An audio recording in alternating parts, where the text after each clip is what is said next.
Nós sabemos que já passamos da morte para a vida porque amamos os irmãos. Quem não ama permanece na morte. Todo aquele que odeia o seu irmão é assassino. E vocês sabem que todo assassino não tem a vida eterna permanente em si. Nisto conhecemos o amor que Cristo deu a sua vida por nós. Portanto, também nós devemos dar a nossa vida pelos irmãos. Ora, se alguém possui recursos desse mundo e vê seu irmão passar necessidade, mas fecha o coração para essa pessoa, como pode permanecer nele o amor de Deus?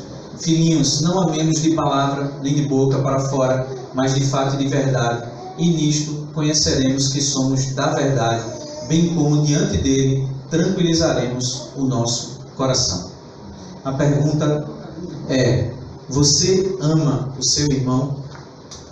Todos sabem que o nome arte não é porque nós temos apenas artistas na nossa igreja, apesar de termos já considerado consideravelmente em proporções para um grupo de 22, ter 8, quase 50%. Não chega a isso, mas é quase isso. Quase 50% de um número de arte. Então, se pensem, se uma igreja tivesse 1000 membros, ela teria mais ou menos uns 400 artistas. Isso faria uma diferença absurda e enorme, porque a arte, ela nos ajuda a refletir. E eu vou mostrar isso na parte final da mensagem. Vocês vão perceber, eu trouxe aqui a imagem de um artista, mas eu queria que você pensasse não apenas como um artista, mas como um irmão, como alguém que comunga na mesma comunidade. E a pergunta que eu faço é essa: você ama o seu irmão? E aí, quando a gente faz isso, a gente já olha para o irmão que está do lado, né? O irmão que está do lado. Aí fica fácil, né, primo? Aí, né? Discipulador e discipulando aí fica fácil, né? Aí, a outra já fez assim, já alisou. É fácil. Mas a pergunta é: você ama o seu irmão? E pensem que existem alguns filhos pródigos que estão lá fora. E são esses que eu gostaria de tocar no seu coração e que você pensasse: você ama esse irmão? Nós vamos para o capítulo 3 de 1 João, que é o livro do amor. Diversas vezes a palavra amor é encontrada nesse livro. Mas no verso 14 em si, ele diz assim: nós já passamos da morte para a vida. Nós já passamos da morte para a vida. Todos nós sabemos que passamos da morte para a vida quando o Espírito Santo de Deus tocou no nosso coração e nós entendemos que nós estávamos mortos nos nossos delitos. Mas eu queria voltar um pouco com você e você pensar num trecho que diz que nós somos criados à imagem e semelhança de Deus. Mas você já parou para pensar por que nós somos feitos à imagem e semelhança de Deus? A Bíblia fala que Deus é Espírito. Um dos atributos de Deus, Ele é a extrema bondade. E quando nós vamos olhar para nós no espelho, primeiro que todo mundo aqui não se acha tão bonito, apesar de algumas pessoas serem bonitas, tá? Mas eu olho e digo: cadê meu cabelo? Estou todo errado aqui, poderia ser melhor. Mas enfim, não é isso, não é esse o fato. Eu quero que você pense na questão da existência. Deus me levou a pensar sobre isso. Sabe por que nós somos feitos à imagem e semelhança de Deus? Porque nós existimos. Simples fato. Deus, ele nos trouxe a existência. Bum! Priscila surgiu. E aí, nunca mais você deixará de existir. Nós somos eternos. E aí as pessoas querem muitas vezes desistir da existência. Desculpa a redundância, mas quem entra na existência nunca mais sai. Mas, Júnior, como é que nós vamos existir para sempre se nós aqui só vivemos 70, 80 anos? Alguns têm uma bênção e a dádiva de viver mais saudavelmente. Já conheci uma pessoa que viveu 100 anos agora. E depois? Nós estamos no Setembro Amarelo. Eu tenho vendo 3, 4 pessoas de amarelo aqui. E a empresa fez um trabalho relacionado a isso, sobre essas pessoas que realmente tentam deixar de existir. Mas essa atitude não vai te fazer deixar de existir. Porque quem entra na existência nunca mais sai.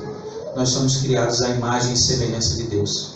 Nós existimos para nunca mais deixar de existir. Mas e aí? Então, vai saber de como nós vamos viver a nossa eternidade. Francis Chan tem, não sei se vocês já viram a teoria da corda, né? Ele pega uma corda e prega com uma corda gigantesca e ele segura numa ponta da corda, assim como eu estou fazendo com essa caneta aqui. Ele segura na ponta da corda e a corda ela sai do palco de onde ele está e vai lá. Ele diz assim: isso aqui é o que nós vivemos aqui em terra. O resto, até onde você não está vendo, é aquilo que nós vamos viver depois dessa vida aqui. Então, nós já passamos da morte para a vida. Da morte para a vida. Mesmo depois desta morte, nós vamos passar para a vida. E eu creio e clamo ao Senhor que todos que estão aqui nessa sala possam passar por isso. Já passaram por isso em seu coração. Então, existência é um fato. Mas por que existir? Para que existir? Olha só, no mesmo verso 14 diz assim: aquele que não ama permanece na morte. Júnior, você acabou de dizer que nós existimos aqui, que nós já passamos para a vida, mas existem alguns aqui ainda em morte? O texto diz que sim. Sabe quem são essas pessoas que ainda amam, aquele que não ama permanece na morte, ainda estão mortos? É quem não ama. Quem não ama permanece na morte. É triste quando o texto fala que a nossa vida aqui é morte. Às vezes ela em si é. Muitas pessoas não vivem dignamente. E aí eu não falo dignidade nem questão financeira nem nada.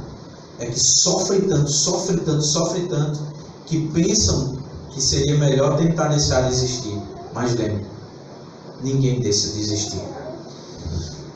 Saber essa informação, Júnior, de quem não ama, permanece na morte. E quem ama já passou para a vida. O saber é interessante porque na língua portuguesa daqui, né, a portuguesa brasileira, saber é uma informação. Né? Se eu digo assim: Rodrigo, você sabe disso? Sei ou não sei. Mas na nossa língua mãe, que é o português de Portugal, o saber é paladar. Veja, você sabe que gosto tem. Saber é paladar. E isso faz toda a diferença. Faz toda a diferença, porque nós temos experimentado. Então eu vou usar paladar, fica mais complicado, mas experimentado. Alguns têm experimentado viver aqui em comunidade um pedacinho da vida futura. Alguns têm experimentado. No período da pandemia, eu experimentei algumas situações assim. Pessoas que nos amaram e nos ajudaram no extremo momento de dificuldade. Isso é amar. Isso mostra que aquela pessoa que ajudou estava viva, está amando seu irmão. E nós que vivemos isso, e aí eu tomo como meu exemplo, bem claro, experimentei o que é viver em comunidade. O que é viver a alegria futura, daquilo que nós não vamos ter aqui eternamente, mas aqui nós temos pedaços disso. No verso 15, diz assim: vivemos para amar e amar o nosso irmão. E aí é o texto-chave da nossa mensagem. Portanto, nós vivemos para amar e amar o nosso irmão. O que não ama, odeia o seu irmão. Nós muitas vezes não sabemos amar, mas sabemos odiar. Nós sabemos prejudicar. Nós sabemos caluniar. Aí você diz assim: eu não faço isso, Júnior. Eu não faço isso. Mas uma coisa todos nós já fizemos alguma vez. Nós sabemos ignorar. Ignorar. Eu não vou fazer nada de mal para aquela pessoa, mas para mim ela não existe. Creio que vocês já ouviram isso. Para mim aquela pessoa morreu. É como se nunca, na verdade, você, por não amar, é que está morto. É a própria palavra que nos diz. O confronto é esse. E aí, no versículo 16, diz assim: nisto conhecemos o amor. Quem é o amor e o que é o amor? Que Cristo deu a vida por nós. Cristo, Ele nos ensina a amar. Ele dá o gabarito da prova. Ele diz: faça a prova, está aqui as respostas. É simples, é só pegar e copiar. Seria fácil. Seria fácil se não fosse vida, né? A vida é mais difícil. Mas nós sabemos como fazer. Versículo 16. Se no versículo 15 ele diz assim, que nós passamos, perdão, no versículo 14, aquele que não ama permanece na morte. No verso 16 ele disse: nisto nós conhecemos o amor é Jesus, é Cristo. E ajudar o seu irmão, o nosso irmão, no verso 17. Ora, se alguém possui recursos desse mundo e vê o seu irmão passar necessidade, mas fecha o seu coração para ele, como pode permanecer nele o amor de Deus? E muitas vezes o nosso amor está pautado no recurso financeiro. E aí, eu quero trazer o exemplo desse cara aqui. Alguém já ouviu falar desse artista? Kevin Carter. Talvez vocês nunca tenham ouvido falar dele, mas acho que só tem a Amanda de criança aqui, o resto todo mundo é adulto, mas a Amanda aguenta, né, filha? Tudo bom? Chega. A próxima imagem que eu vou trazer, ela é um pouquinho chocante, mas eu vou deixar ela aqui um tempo com vocês, para vocês refletirem nela, tá? E aí é onde é a importância do artista, que ele pode pegar esse momento e mostrar. O que é que ele fez? Kevin, se você procurar na internet a criança urubu, a criança abutre, a menina tal, você vai encontrar a história. Essa foto foi tirada em 1993 e ela ficou famosíssima. De alguém que estava extremamente necessitado, precisando de uma ajuda. E aí o que foi que o Kevin fez? Ele registrou esse momento e mostrou para o mundo o quanto o Sudão estava passando por um problema complicado de saúde pública, de fome, de miséria, o quanto a guerra civil estava afetando aquelas pessoas. E como isso foi possível? Através do Kevin, que registrou essa imagem aqui.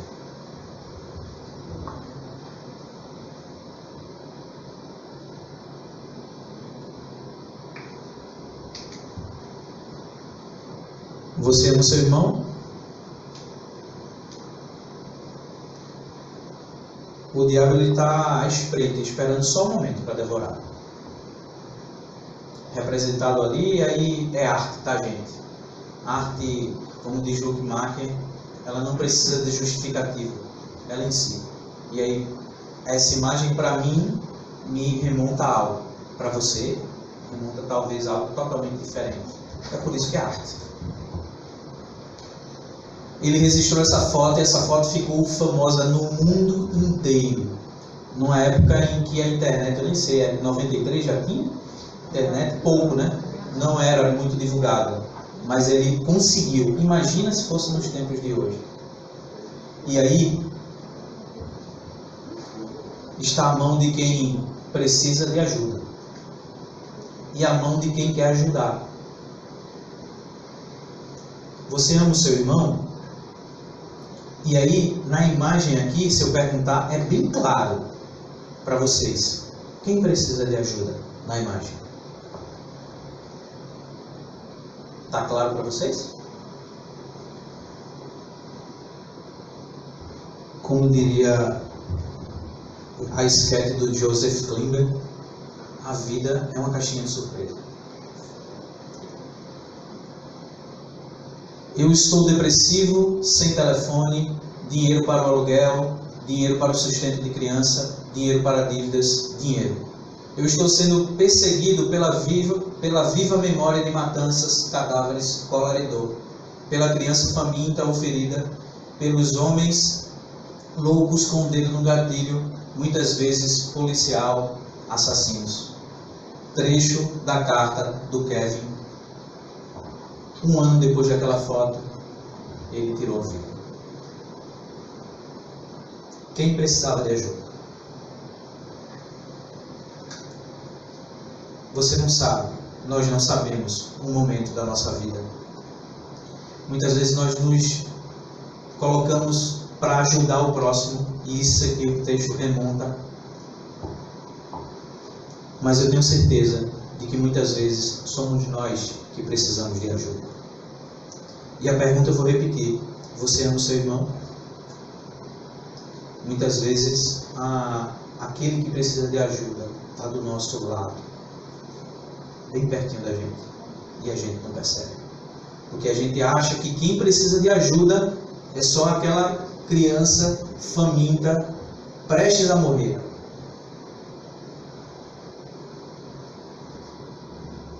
Em um dos blogs eu li que a criança sobreviveu.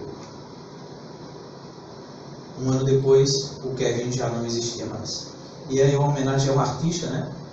Eu trouxe a foto dele mais novo. Ele tentou sair da existência, mas a imagem e semelhança do nosso Pai, quem entra na existência é para nunca mais deixar. Resta saber de como vamos viver o restante da nossa existência. Ame o seu irmão. Se você ama, você tem vida. Se você não ama, você está em morte.